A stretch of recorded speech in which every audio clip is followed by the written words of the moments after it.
The CEO had just returned home when he smelled a terrible stench. He found out that his newlywed wife was eating stinky snail noodles. He immediately told his wife to put away the snail noodles. Then he took out a marriage agreement. He decided to keep the marriage a secret for 3 months. After 3 months, they would file for divorce. After the divorce, the house would belong to the wife. Additionally, no one was allowed to know about this. Otherwise, the wife would have to compensate the CEO for emotional damages. It turned out the woman married the CEO at her grandfather's request. But the CEO thought the woman was a gold digger. Right after they got their marriage certificate, he warned her she must not reveal their marriage to anyone. Otherwise, she would bear all the consequences. Little did he know, the woman didn't care at all. She only got married to fulfill her grandfather's dying wish. The next day, the woman suppressed her sorrow and held a funeral for her grandfather. The lawyer entrusted by her grandfather then told her her grandfather had transferred all his inheritance and shares to her name. This angered her father, who had ignored her since childhood. He made a scene at the funeral. The CEO, who had come to pick up the woman, saw the commotion. He discovered the woman had an obnoxious father. After handling her grandfather's affairs, the woman moved into the CEO's house. The housekeeper, seeing her wearing cheap clothes,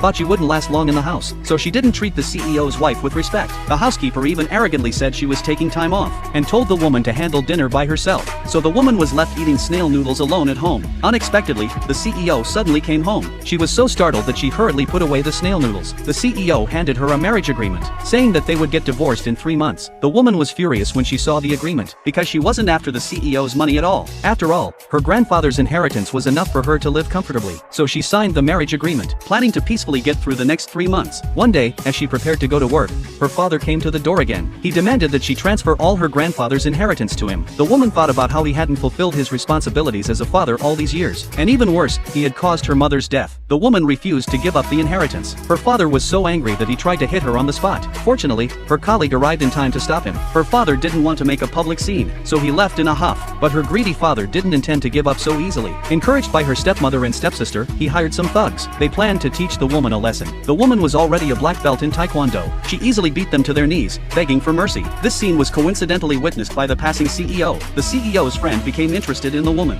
He wanted to ask her for her contact information, but the CEO stopped him, saying she wasn't right for him. The friend thought the CEO liked the woman. The CEO kicked his friend out of the car. At this moment, the luxury car the woman was driving made the CEO suspicious. He ordered his assistant to investigate the car's owner. Back at home, he felt inexplicably uneasy. He, who never ate at home, even asked the woman to cook for him. Watching the woman busy in the kitchen, his mind was already in the clouds. The assistant found out who owned the car. It belonged to the eldest son of the Su family. The CEO couldn't contain his curiosity any longer and asked about it. It turned out that the woman was best friends with the Su family's eldest daughter. That's why she was driving the Su family's car. The CEO then told her he had fired the housekeeper. Although they were only married in name, he couldn't allow others to bully her. The woman thanked the CEO, saying that she could handle these things herself in the future. The CEO was curious why the woman didn't like receiving help from others.